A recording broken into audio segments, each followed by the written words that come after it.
Hi, my name's Yvette Taylor and I help people who want to let go of those repetitive thoughts, stuck emotions, heavy things that you feel like you're carrying day in and day out, to let go of those things, but not in the way that you might think. Now, people generally come to me because even though they look like they've got it all together on the surface, if you sit down and have honest conversation with them, they will probably tell you that inside they still feel as if they're not good enough. There's something inside them that still makes them scared and feel as if they can't change. Now, maybe it's because they're scared of changing things in their life, because right now everything feels great. It feels safe, it feels stable, it feels secure. Inside they know that it actually makes them unhappy. You see, the thing is, they've tried 101 books, they've downloaded every single podcast, they've listened to every guru and tried implementing some of the things that they've learned along the way, and yet still this thing is ongoing. They can't quite seem to shift it. They're still holding on to this baggage from their past that doesn't seem to want to let go.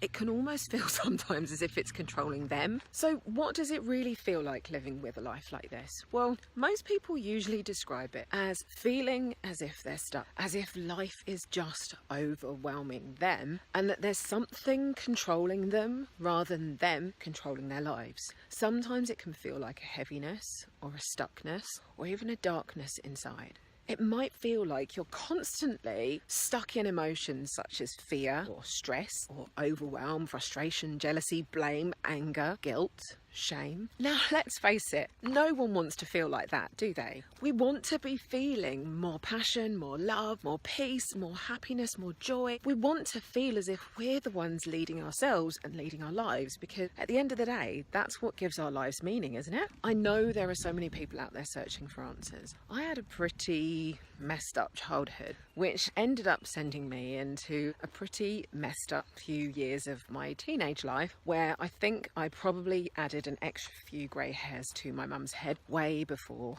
their time. That journey is what actually sent me on my path to really discovering more about life. I knew that there had to be something more than what I was doing. I knew there had to be more than the life that I was living most of my time, drinking, dancing, partying, taking way more drugs than I probably should have done, and spending a lot of my time just trying to figure out what had gone wrong, or what I'd done wrong, or how I was to blame for all of the things that had happened. And it was because of this that I went on my own journey to reading every single self-help book you can possibly think of. I went on every course, I literally studied in almost every complementary health therapy you could think of, because I was searching for these answers.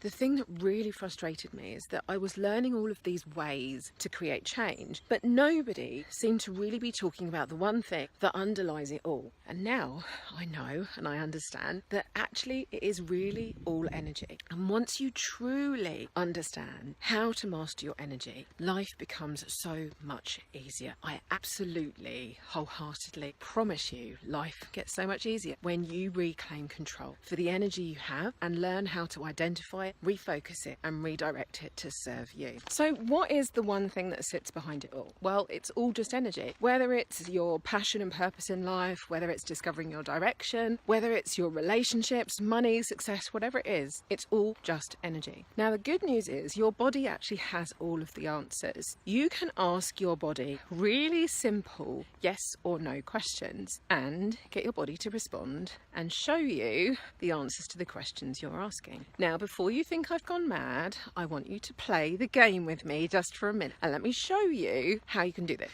So I want you to stand still with your feet hips width apart. Make sure that the back of your knees are relaxed, so they're not locked tight. Make sure they're relaxed and make sure your hips are relaxed. And then I want you to close your eyes, take a nice deep breath in, make sure your hands are down by your sides and not crossed over. And I want you to just say out loud, my name is, and then say your name. So I would say, my name's Yvette, and I would expect my body to sway forwards. Then I want you to say out loud, my name is Fred, unless you are called Fred, of course, then that won't work. Or Tallulah, unless your name is, of course, Tallulah. But I want you to say a name that you know is not your name. And then I want you to notice if your body sways backwards or forwards. But a sway forwards is usually a yes, and a sway backwards is usually a no. Now, try it for yourself. Try this on some other things. Things that you know are a simple yes or no answer, like my age is Try it on some simple things that you have no emotions attached to, and just check it out for yourself. I want you to prove to yourself that your body has the answers to these questions. Now, I say usually a forwards for a yes and usually a backwards for a no, because sometimes things can go the other way, but I'll talk to you about that in another video.